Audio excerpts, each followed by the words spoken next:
देखिए, कोई व्यक्ति लिफ्ट में है तो उसका तार टूट जाता है। लिफ्ट फ्री मुक्त अवस्था में नीचे की ओर गिर रही है तो व्यक्ति का आभासी भार क्या होगा?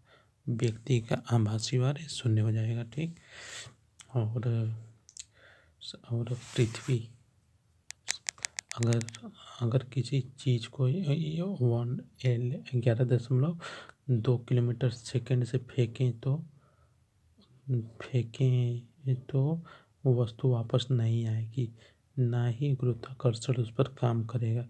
पलायन वेग कहते हैं इसे, पलायन वेग कहते हैं।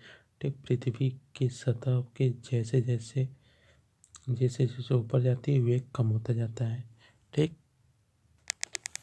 कोई ग्रह पृथ्वी के ऊपर की चारों ओर घूम रहा है उसे ऑर्बिट या कक्षीय वेग कहते हैं।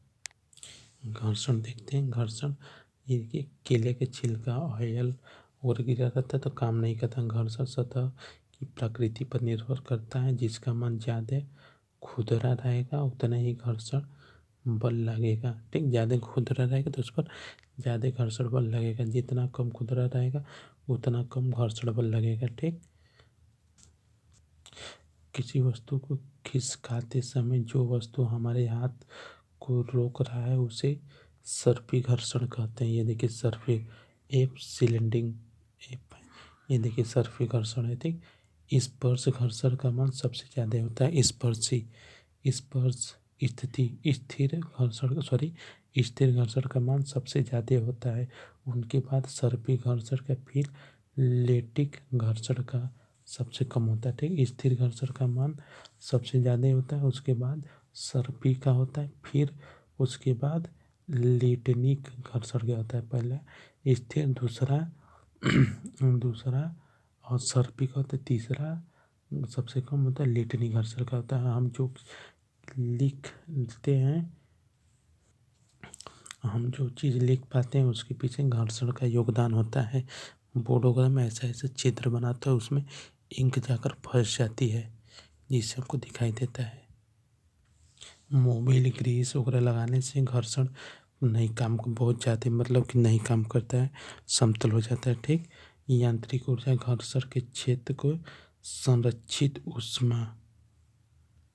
देखिए, 1 न्यूटन के बल द्वारा यदि कोई वस्तु 1 मीटर विस्थापित कर दी जाती है तो किया गया कार्य 1 जूल होगा। कुली कोई सामान जब लेकर चलता है तो बल विस्थापन वेग कार्य 0 होता है। कुली कोई सामान लेकर चलता है तो बल विस्थापन के बीच का कार्य 0 होता है। बल विस्थापन के बीच का कार्य 0 होता है। एक कुली जमीन से 15 केजी भार उठाकर अपने सिर पर रखता है जो जमीन से 1.5 मीटर ऊपर है तो सामान उठाने में किया गया कार्य क्या होगा? ठीक। और जी बराबर मान लेते हैं इतना होता है, 10 मीटर सेकेंड होता है। ठीक।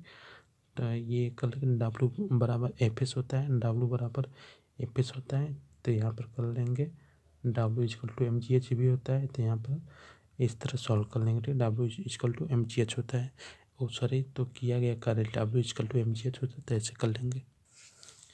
एक बल 5 न्यूटन का बल है। एक वस्तु को 2 मीटर वस्तु की दिशा में विस्थापित कर देता है तो W=Fs, W=5 × 10 कर देंगे। ये आंसर W= इतना तो किया गया पूरा कार्य पूछ रहा होगा तो यहाँ पर हो जाएगा। देखिए, गतिज ऊर्जा द्रव्यमान पर निर्भर करती है। किसी वस्तु के बढ़ना है तो वेग बदलेंगे, किसी वस्तु को बढ़ाना है तो वेग बदलेंगे। ठीक। अगर वेग को दोगुनी कर दी जाए तो गतिज ऊर्जा भी दोगुनी हो जाएगी। अगर वेग को दोगुनी कर दी जाए तो गतिज ऊर्जा भी क्या हो जाएगी? दोगुनी हो जाएगी। अगर वेग को आधा कर दिया जाए तो नई गतिज ऊर्जा पहले के मुकाबले 1/4 गुनी हो जाएगी। अगर वेग को आधा कर दिया जाए तो नई गतिज ऊर्जा पहले के मुकाबले 1/4 हो जाएगी। देखिए, के काइनेटिक ऊर्जा बराबर होता है P² / 2m।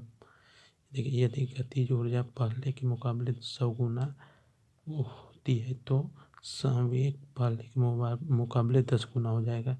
अगर गतिज ऊर्जा पहले के मुकाबले 100 गुना होती है तो वेग पहले के मुकाबले 10 गुना हो जाएगा।